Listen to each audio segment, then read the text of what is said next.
அன்பார்ந்த கடவுளொரு டிவி நேயர்களுக்கு கிருஷ்ணன் ராஜகோபாலன் காலை வணக்கத்தை தெரிவித்துக் கொள்கிறேன். சனி வக்கரம் அதை பற்றி நம்ம நிறைய விஷயங்கள் நமக்காக தெரிய வருது. இதில் பெரிய அட்வான்டேஜ் நிறைய இருக்குது. ஒருத்தர் ஹிம்சப்படுத்துறாருன்னா அவர் கைகால் முடங்கி போச்சுன்னா கொஞ்சம் பீஸ்ஃபுல்லாக இருக்கலாம் இல்லையா? அதுதான் வேறு சனீஸ்வரனால் இருக்குது. சனீஸ்வரன் நிற்கும்போது சொந்த ஸ்தானத்தில் நிற்கிறார், உத்தரட்டாயில். அதனால் அவரால் எதுவும் பண்ண முடியாது. 2வது பாயிண்ட் வக்கரம் போச்சு, அவரால் அதுவும் ஒன்றும் பண்ண முடியாது. ஆனால் குருவினுடைய பாறை தொடர்ந்து கிடச்சின்னு இருக்குது, கவலையே பட வேண்டாம். அதனால் செய்ய வேண்டிய காரியங்கள்லாம் ஸ்மூத்தாக பியூட்டிஃபுல்லாக நடந்துடும். எந்த தடைகள் உபாதைகள் எல்லாம் நடந்துடும். அதே சமயத்தில் குருவோடு சுக்கரன் இருப்பார், பின்னாடி செவ்வாய் வருவார். அதிசாரத்தில் போகிற ஒரு 6 மாதம் கழிச்சு குரு அதிசாரத்தில் போவார் சிம்மத்துக்கு. அது வரைக்கும் எந்த பிரச்சனையும் இல்லை. அப்படி போனப்புறம் கூட ராகு கேது பயிற்சி வந்துடும், அது பிரச்சனை இல்லை. அதே சமயத்தில் குருவினுடைய செவ்வாய் கூட இருப்பார், அதுவும் பிரச்சனை இல்லை. செவ்வாய் வழியாக பார்க்கக்கூடிய பாக்கியம் கிடைக்கிறது. தொடர்ந்து சனீஸ்வரனுக்கு பெட் ரெஸ்ட் எடுத்தால் கூட எல்லாருடைய தொடர்பும் கிடைக்கிறதுனால நமக்கு எல்லாம் சாத்விகமாக எந்தவித பிரச்சனையும் தடங்கள் இல்லாமல், எதிர்ப்பு இல்லாமல், விரோதம் இல்லாமல் சுலபமாக காரியத்தை சாதிச்சுடலாம். புத்தி நன்னா வேலை செய்யும். குறுக்கு புத்தியில் போகிறவங்களுக்கு பற்றி கவலை நான் ஒன்றும் சொல்கிறதுக்கு இல்லை. அதனால் எல்லாருமே வாழ்க்கையில் உயர்வடையணும்னு ஆசைப்படுவாங்க. அது கர்ம வினைன்னு சொல்லிட்டு நம்மளை பாடுபடுத்தி போட்டு நசுக்கி வச்சிடும். அந்த கர்மதேவனே சனீஸ்வரன் தான். ருத்ரனுடைய அம்சம்தான் சனீஸ்வரன். அதனால் இந்த மாதிரி இருக்கும்போது நம்ம வாழ்க்கையில் மேலே வரணும்னா தடைகளை களைஞ்சி எடுத்து மேலே வரணும். ஆனால் சூழ்நிலை அப்படி இல்லையேன்னா அதை பற்றி நீ கவலைப்பட வேண்டாம். வரைக்கும் நேர்மையாயிருன்னா நான் எப்படி வர முடியும்? புத்திசாலிகிட்ட ஒரு புத்திசாலி நிறைய இருந்து சமாளித்து வெளியில் வரலாம், தவிர சாதிக்க முடியாது. அதெல்லாம் இந்த பாதத்தில் இந்த காலகட்டத்தில் நமக்கு எல்லா விதமான வசதி வாய்ப்புகள் எல்லாமே நமக்கு அனுகூலமாக இருக்கும் சொல்லி இந்த கிரகத்தினுடைய நிலையை பார்க்கும்போது சனீஸ்வரர் மீனத்தில் இருக்கார் வக்கரமாகி. கிட்டத்தட்ட கார்த்திகை மாதம் வரும்போது தான் கணீஸ்வரர் வக்கர முடிகிறது. கிட்டத்தட்ட 5 மாதம் ஃபுல்லாக 5 மாதம் ஃபுல்லாக கிரகங்கள் நமக்கு குரு சுக்கிரன் செவ்வாய் எல்லாம் ஹெல்ப் பண்ணுவாங்க. சூரியன் முதல் கொண்டு எந்த பிரச்சனையும் இல்லை. அவ்வளோ அருமையாக இருக்குது புதன். அதனால் இந்த மாதிரி நிலையில் நம்ம பயன்படுத்திக்கணும். சந்தர்ப்பங்கள் கைகூடி வரும்போது பயன்படுத்திக்கணும். நம்ம எதையோ கற்பனை பண்ணிட்டு கோட்டை விட்டுட்டு இருந்தீங்கன்னா அவங்களுக்கு ஏற்ற காலம் வராது. நல்ல காலம் இது, செயல்படுங்க, முன்னுக்கு வாங்க. அதே மாதிரி ஒவ்வொரு மாத கிரகங்கள் வரும்போது வரிசையாக இருக்கும்போது அந்த செவ்வாய் சனீஸ்வரனுடைய மீனத்திற்கு அடுத்த வீட்டில் மேஷத்தில் செவ்வாய் இருப்பார். அதே மாதிரி சூரியன் புதன் இருப்பார். அப்படியே மாறி கடகத்தில் வந்திருக்கும் குரு இருப்பார். பின்னாடி ஒவ்வொரு சுக்கரன், அப்புறம் புதன், செவ்வாய் எல்லாம் வருவாங்க. ஒரு பிரச்சனையும் இல்லை. சனீஸ்வரர் அதே வீட்டில் உத்தரட்டாய் ராசிலே காலையே நிற்பார். வக்கரமாகி எப்படி செய்ய முடியும்? பலம் இல்லை. தானே சாலனான என்ன பண்ண முடியும்? ஒன்றும் முடியாது. அதனால் இந்த விஷயத்தில் இருக்கும்போது கர்மங்கள் இயல்பாக நார்மலாக என்ன செய்யும். அதை பற்றி ஈஸியாக கடைஞ்சி எறிஞ்சு வெளில வந்துடலாம். கொஸ்டின் கொடுக்கும்போது குறிப்பாக ஆன்சருடைய விஷயங்களில் குறிப்பாக கொடுத்துட்டோன்னா கடகடன் எழுதி போகிறோம். அது எப்படி கொடுப்பான்? இப்போ அது மாதிரி தான் நடக்கிறது. கவலைப்பட தேவையில்லை, நன்னா இருக்கும். இன்னும் ஒவ்வொரு ராசியாக பார்க்கலாம். அன்பார்ந்த கடகராசி நேயர்களே, சனீஸ்வரர் வக்கர காலம், அதாவது 14/7 ஆணி 31 14/7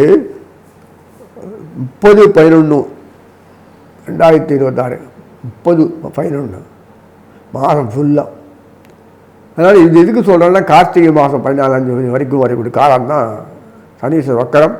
இதில் நமக்கு ஒரு அதிசயம், நமக்கு ஒரு அனுகூலத்தை கொடுத்துட்டார். சனீஸ்வரன் வக்கரமானால் இம்சை ஜாஸ்தியாகும். ஒரு காரியம் பிரச்சனைக்கு மேலே பிரச்சனை இருக்குது, சொல்யூஷனே கிடைக்காது. நல்ல காலம். அவர் சுய காலில் நிற்கிறார் உத்தரட்டாயில் வாட்ச் ஒன்றும் இல்லை. அப்புறம் யாரும் ஹெல்ப் பண்ணுறதுக்கு இல்லை, சாலனாது இல்லை. அதனால சரி கூட யாராக இருக்காங்க ஒத்துக்கு கூட இருக்க மாட்டோம் மரியாதை. அதனால் சனீஸ்வரனுடைய பார்வை சனீஸ்வரனை குரு பார்த்து க்ளீன் பண்ணுறார். குரு மேக்சிமம் கடக குரு அதிசாரத்தில் போகிற காலம் வரைக்கும் 6 மாதம் வரைக்கும் தொடர்ந்து பார்க்குறார். அவர் கூட சுக்கராச்சாரியர் சேர்ந்திருப்பார், அவர் கூட புதன் சேர்ந்திருப்பார், அவர்களுடைய சூரியன் சேர்ந்திருப்பார், அவருடைய சந்திரனும் சேர்ந்திருப்பான். பின்னாடி வரும்போது அதே சமயத்தில் ஒரு நாள் தான் இருப்பான் சந்திரன். அதே சமயத்தில் செவ்வாய் மேக்சிமம் டைம். ராகுக்கேது பேச்சு கண்ணில் படக்கூடாது. அந்த ராகுக்கேது பேச்சு அந்த ஒரு 2 வாரத்துக்கு முன்னாடி சிம்மத்துக்கு அதிசாரத்தில் போயிடுவார். இது எவ்வளோ பாருங்க, இது தன வீட்டை போய் குரு பார்த்துக்கிறார். ஆனால் குரு சனியை பார்க்க முடியாது. கடத்தனம் அது சந்திரனுக்கு மற்ற வேலை, அது சனீஸ்வரனை வேலை வாங்கி தான் பழகம். ஏன்னா அவன் மண்ட தில்லுமுள்ளுக்கு எல்லாமே மனசு அவர் தானே. ஒருத்தருக்கும் மனசு சந்திரன் தான்.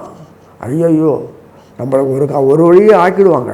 அது பண்ண முடியாதபடி அந்த குரு பார்த்து கிளியர் பண்ணுறாரு, சனீசனை பார்த்து அழகா. அதனால் அதனால் சந்திரனை ஒரு வீட்டில் பர்மனெண்ட்டாக சுற்றினே இருக்கணும். ஒரு மாதம் சந்திரன் ஒரு வீட்டில் உட்காந்துட்டான்னு கதை கந்தரகுலமாகிடும். அந்த விஷயங்களை பார்க்கும்போது இந்த கடகத்துக்கு பெரிய ஒரு பிரச்சனைகள் என்னென்னா, கடகத்தினுடைய பாக்கிய வீட்டில் சனீஸ்வரர் உட்கார்ந்துருக்கார். சந்தோஷம்தான். அவரை ஒன்றும் செய்ய முடியலையே. அவருக்கு அனுகூலமாக எல்லாமே கிரகநாதர்கள் செய்கிறாங்க. குறிப்பாக குரு கடகத்தினுடைய பாக்யாதிபதி, 6ஆம் அதிகாரி, முதலீட்டு ஸ்தானாதிபதி. 6ஆவது இடம் கடன் நச்சிந்திரம். பயந்துடாதீங்க. கடன் நான் எல்லாமே கடன் பட்டிருக்கோம். எதுவுமே கையில் காசு வச்சுன்னு பண்ண முடியாது. எதுவுமே நம்ம விஷயத்தை கையில் வச்சுன்னு பண்ண முடியாது. அதனால் வரும்போது இன்வெஸ்ட்மெண்ட்டுன்னு பேர். நான் படிக்கிறேன், படித்து முடிச்சாச்சு, அதுக்கு வேலைக்கு போகணும், அதுக்கு இன்வெஸ்ட்மெண்ட்டு. என் குழந்தைகள் நல்ல மேலே வரணும், அதுக்கு இன்வெஸ்ட்மெண்ட்டு நல்லா வளர்த்து ஆளாக்கி அது படிப்பு விதைகள்லாம் கொடுத்து ஆளாக்குறது. இப்படி ஒன்றுத்துக்கும் முதலீடு செய்கிறது பேர் இன்வெஸ்ட்மெண்ட்டுன்னு பேர். இந்த இன்வெஸ்ட்மெண்ட் தான் நமக்கு பொறுத்து கடன் பேர். ஏன்னா இங்கே பூமியில் பிறந்து எதுக்கு உண்டான காரியங்களை செய்யறதுக்கு தான் அது பேர் கடன் பேர். அதில் நம்ம வயலேட் பண்ண முடியாது. வயலேட் பண்ணால் நமக்கே இது ஆஃப் ஆகிடும். ஆஃப் அடிச்சிடுவோம் பகவான். ஐயோ பகவான் இருக்கானே, அவனுக்கு கடன். விவசாயி உட்காந்து வெட்டியாக உட்காந்துருக்க முடியாது. அவனுடைய கடமை கடன். அவன்கிட்ட கடன் பட்டிருக்கான நமக்கு பொருள் விளைவிக்கணும். அதுதான். இல்லைன்னா அவனுக்கு தான் தண்டனை. அதனால் இது பேர் இன்வெஸ்ட்மெண்ட்டு பேர், கடன் பேர். நம்மளை இன்வெஸ்ட் பண்ணிருக்கான் பகவான் பூமியில். நம்மளை அவன் தினமும் எதிர்பார்க்குறான். அது ஆக்ட் பண்ணி ஆகணும் இல்லையா? அப்படியே போயிடுறோமா? சொல்லுங்கள் பார்க்கலாம். எதுவே முடியாது. அதனால் இதில் புரிஞ்சுக்கூடி தாற்பயம் நீங்கள் பார்த்துக்கலாம். சந்திரனுக்கு முக்கியமான சனீஸ்வரன் தான். அவரே 8ஆம் வீட்டு அதிபதியும் ஆறாரா இல்லையா? நல்லாங்காது சனீஸ்வரன் நல்லாங்காது நம்மளை போட்டு படுக்க எடுத்துருவார். 8ஆம் வீட்டு அதிகாரி யார் ஆகிட்டு என்ன பண்ணுறது? சந்திரன் பார்ப்பான். ஐடியாவோட இப்போ சந்தர்ப்பம் மரியாதையாக அதிகாரியில் உட்காந்துட்டார்ல, பாக்கியத்தில் உட்காந்துட்டார். 7ஆம் வீடு பாக்கியத்தில் உட்காந்தானா, இந்த 7ஆம் வீடு சனீஸ்வரர் பாக்கியதியாக இருந்தால் கடத்தனம் நல்லபடியாக நமக்கு உபயோகப்படக்கூடியவன் தான் செய்யணும். அது சனீஸ்வரன் நல்லாங்காத்துலேயே மந்தன்னு பேர். அவன் சந்திரனுடைய எதிர்பார்த்தோன்னா அவன் ஆக்டிவேட் பண்ண மாட்டார். சந்திரனுடைய ஆக்டிவிட்டி பார்க்கும்போது அவன் செய்ய மாட்டார். அவன் சூரியனுக்கும் சனி தான். அவர் எதிர்பார்க்குறது சொத்தை செஞ்சால் போதும், நீயே எதுவும் பண்ணக்கூடாது. சூரியனுக்கு அதே சந்திரனுக்கு அவன் எதிர்பார்க்கலாம் செய்யணும். நீயே எது பண்ணான்னா பிரச்சனை உண்டாகும்னா அதை பிரச்சனையை உண்டாக்கிடுவார் சனீஸ்வரனை. என்ன ஆளுங்க பாருங்கள். அதனால தான் அந்த பார்வைகள் கிடைக்கக்கூடிய பாக்கியம் கிடைக்கிறதுனால அப்பா அவர் இருக்கார் கூட. அவர் பாறை இருக்குல்ல, அது போதும், நல்லபடியாக பண்ணி கொடுத்துருவான். அந்த பாறை இந்த காலத்தில் என்ன தில்லு முள்ளு பண்ணாலும் எழுபடாது. சந்திரனு சொல்கிறேன் கடகத்துக்கு, என்ன தில்லு முள்ளு பண்ணால் அதெல்லாம் சக்ஸஸ்ஃபுல்லாக முடிச்சு தம் பேரில் எந்த பிரச்சனையும் வராமல் நல்லா பண்ணிக்கலாம். அதனால் அப்படி சொல்கிறீங்கன்னா பாருங்கள், குரு தொடர்பு. அதே சமயத்தில் குரு சுக்கராச்சாரி யார்? அவர் தான் லாபாதிபதி. அவர் தொடர்பு வரும். அதே சமயத்தில் அவர் தொடர்பு வரும். அதே மாதிரி புதன் அயனசேன போகஸ்தானாதிபதி, வீதிஸ்தானாதிபதி. இதெல்லாம் சந்திரனுக்கு ரொம்ப அனுகூலமாக இருக்குது. செவ்வாய் முக்கியம். ஐயோ சந்திரன் செவ்வாய் அவ்வளோ அந்யோன்யம். சந்திரனுடைய அந்யோன்யம் பற்றி உங்களுக்கு தெரியும். நல்ல பெண்டை கைட்டு வேலை வாங்கிடுவோம். சிச்சிலே வள்ளுவர். செவ்வாய் நல்லா திருப்தியாக வள்ளுவர். அந்த குரு செவ்வாய் சேர்ந்துட்டு அண்ணா சிம்மத்தில் போன பிறகு ராகு கடகத்தை உட்காந்துட்டுருவார். கேது கடகத்தை உட்காந்துடுறாரா, செவ்வாய் கொஞ்சம் நேரம் 1 மாதம் இருப்பார், அப்புறக்கு இறங்கிடுவார். இந்த மாதிரிலாம் ட்ராமாலாம் ஆடுறது.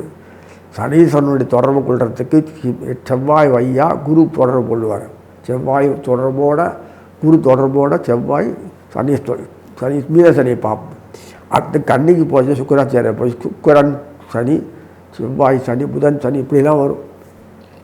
ஆனால் சனீஸ்வரன் வக்கர காலத்தை பொறுத்த வரைக்கும் பிற கிரகங்கள் முக்கியமான அத்தனை கிரகநாதர்கள்லாம் தொடர்பு கொண்டு அவருக்கு சனீஸ்வரனுக்கு முக்கிய எல்லா விதமான செயலாற்றத்திறனை கொடுத்து செயல்படுத்தி சக்ஸஸ்ஃபுல் மேன் ஆக்கிடுவாங்க. யார் கூட இருந்து நல்லபடி செஞ்சாலும் இந்த குரு தொடர்பு கிடைக்கிறதுனால கவலையே பட தேவையில்லை. எல்லா சௌபாக்கியங்களும் நமக்கு வேண்டிய அத்தனை பணம் பொருள் என்னென்ன அத்தனையும் வரதுக்கு காரணமாக இருக்கிறது மங்களங்கள். குருவுடைய பாறை மட்டும்தான். செவ்வாய் சனி சர்வீஸ் ஓரியன்டேஷனில் நமக்கு சர்வீஸ் பண்ணி செயல் பண்ணி நம்மளை இயக்கி அது நம்ம நல்ல பலனை அனுபவிக்க வைப்பாங்க. இந்த பலனை அனுபவிக்க இருக்க இந்த காலத்தில் தான் இந்த மாதிரி அமைப்பு அதிசயமாக வந்திருக்கு. ரொம்ப ரேர் இப்படிலாம் வருது. சனீஸ்வரன் என்றைக்காவது நல்லது மண்டை உடஞ்சி போடும். ஆத்திரம் செவ்வாய் ஆத்திரம் ஏறும். இந்த ஆள் இப்படி இருக்கானே என்ன இவ்வளோ மட்டமாக இருக்கான்னு சொல்லிட்டு சூட கலைப்பு விட்டுருவார். கொலாப்ஸ் ஆகிடுவான் மனுஷன். பாதி அப்படி தான். இப்போ அந்த நிலைவுகள் நடக்காது. புத்தி வந்துடும். எப்படி செயல்படுத்தணும் சன்னம்புன் அழகாக பண்ணி முடிச்சிருவாங்க எல்லாருமே. நெக் ஆஃப் தி மோன் என்ன நெருக்கடியான விஷயத்தில் கூட அந்த அழகாக முடிச்சிருவான். வருஷம் எழுந்திருப்பான், நல்லா படிச்சு வைப்பான். திடீர்னு மென்டல் ஒரு மாதிரி இது பயம் வந்து சரியாதபடியாது ஃபெயில் ஆகிடுவான். தெரியும் ஃபஸ்ட் ரேங்க் வரக்கூடியது. இப்படிலாம் இருக்கக்கூடிய எவ்வளவோ விஷயங்கள் மைண்டு இத்தனை விஷயங்களுக்கு காரணகர்த்தா சனீஸ்வரன் மக்கர காலத்தில் அமைதியாக ஒழுங்காக குருவுடைய வாயும் அழகாக செஞ்சு கொடுக்குறாரு. கடகத்தினுடைய முக்கியமான பூர்வ புண்ணாதி செவ்வாய். அவர் பாருங்கள் பின்னாடி உட்காந்துட்டு வரும்போது ஒவ்வொரு ஸ்டேஜிலேயே வரும்போது அந்த கரெக்டாக செவ்வாயோட குரு உட்காந்து கடகத்தில் வந்து மிதத்தில் இருப்பார். மிதத்தில் இருக்கும்போது சுக்கரன் மிதம் அப்புறம் மிதக்கு இறங்கி வந்து தொடர்பு கொண்டு கடைசியில் அவர் தான் வருவார். அழகாக முடிப்பார். அப்புறம் ஒரே மாதம்தான் குருக்கு இறங்கிடுவார். அதிசாரத்தில் போயிடுவார். ஐப்பசி மாதம் பாம்போடு மாட்டிப்பார். பாம்புக்கு நல்லா ஆசீர்வாதம் பண்ணிவிட்டு அதே மாதத்தில் பாம்பு மேலே போய்விடும். ராகு கேது மேலே வந்துவிடும். மகரத்துக்கு ராகு வந்துடுவோம். ராகு சும்மா இருக்கலாம்ல. அங்கேருந்து 3 பின்பக்கம் பாருங்க சனீஸ்வரனை பார்ப்போம். என்ன பண்ணுறது பரவாயில்ல. அந்த இதில் தான் நமக்கு செவ்வாய் இருப்பார் கேதுவோட. இதில் எவ்வளவோ விஷயங்கள் இருக்குது. சந்திரன் வீட்டில் பாம்பு கடத்தில் இப்படி அந்த படம் கூட குருவுடைய தொடர்பு கிடைக்கிறதுனால கண்ணியில் போன பிறகு சுக்கராச்சாரியர் அடுத்தது புதன் செவ்வாய் இப்படிலாம் தொடர்பு கிடைக்க வந்துட்டே இருக்கிறது. இந்த காலகட்டத்தில் வரிசை கார்த்திகை மாதம் குரு அந்த சனீஸ்வரர் வக்கர முடிவு காலம் வரைக்கும் எந்த பிரச்சனையும் இல்லாமல் சிச்சுவேஷன் ஈஸியாக ஹேண்டில் பண்ணக்கூடிய அளவுக்கு தான் கிரகநாதனோட ஒத்துழைப்பு இருக்கும். சர்ப்பங்களுடைய ஆட்டம் அமைதியாக இருக்கும், இம்சை இல்லாத இருக்கும். அதனால் சுலபமாக எல்லா காரியம் சாதிச்சிடலாம். கடகத்தில் பொறுத்த வரைக்கும் எப்போதுமே அவங்களுக்கு எப்போதுமே குடும்பத்தில் ஒட்டுதல் இருக்கிற மாதிரி இருக்கும். எல்லோரும் வாயில் விழுவாங்க. இது வழக்கம். அதனால் இதெல்லாம் மாறி போய் ஆச்சரியமான முறையில் குடும்பத்தில் கூட சந்தோஷத்தை அனுபவிக்கக்கூடிய ஒரு ஒற்றுமை பேணக்கூடிய அளவுக்கு இந்த மாதம் இருக்கும்.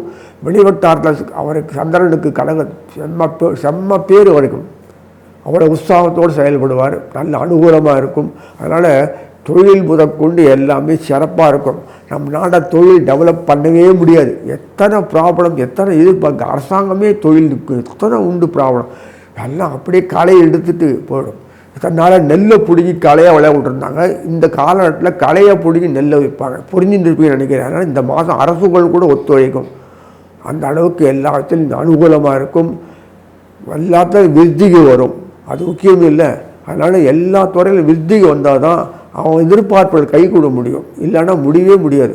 இந்த ஒரு காலகட்டத்தில் சிறப்பாக செய்யக்கூடிய அம்சமாக பெற்றதுனால கடகராசி நேயர்கள் சக்ஸஸ்ஃபுல் மேனாக வந்து எல்லாத்திலும் சாதித்து காட்டுவாங்க என்று சொல்லி நிறைவு செய்கிறேன். கடவுள் அருள் டிவியை பார்த்தமைக்கு நன்றிகள். மேலும் இது போன்ற தகவல்களை தெரிந்து கொள்ள கடவுள் அருள் டிவியை சப்ஸ்கிரைப் செய்யுங்கள். மறக்காமல் பெல் ஐக்கானை கிளிக் செய்யுங்கள்.